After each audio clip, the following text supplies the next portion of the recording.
Hello dear students, welcome to OP Stenography class.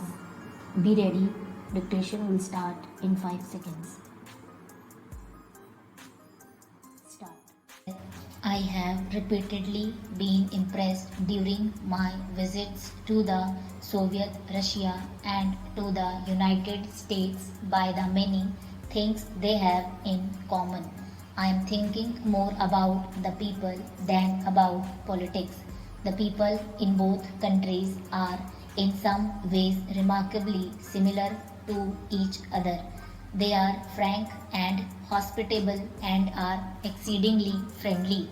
Essentially, I am thinking of one common feature today in the Soviet Russia and in America, namely the concentration of technological and scientific development as a means to progress.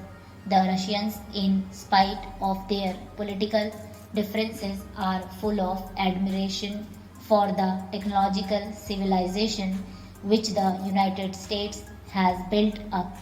They want to do even better. Theirs is a competitive approach. It is because of this I think that once they get over the present day political difficulties, the people of the Soviet Russia and the United States are likely to come much nearer to each other than possibly other countries might. America, by and large, is a welfare state. There may be odd things here and there which do not fit in with this concept, but it is a welfare state. You have solved your problems of providing the primary necessities of life to the people. We in India have not. Our problems in India are fundamentally concerned with the primary necessities of life. In that sense, our problems are different from yours. Therefore, the pure American approach does not often fit in because you think in terms of an affluent society. For example, you may think in terms of highly agriculture, but it may not suit India.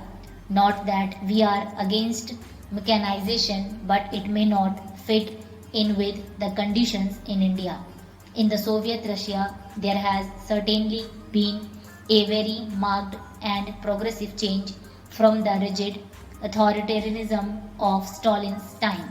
We must remember that in the Soviet Russia, at any rate in the greater part of it, they never had anything but some kind of authoritarian government, whether it was the Kaiser's government or any other government. From that, they went on to a communist regime which has brought them so advantages, undoubtedly, but at the cost of individual liberty. They do not feel the lack of it very much, but ultimately, everyone feels the lack of individual liberty and lack of individual freedom.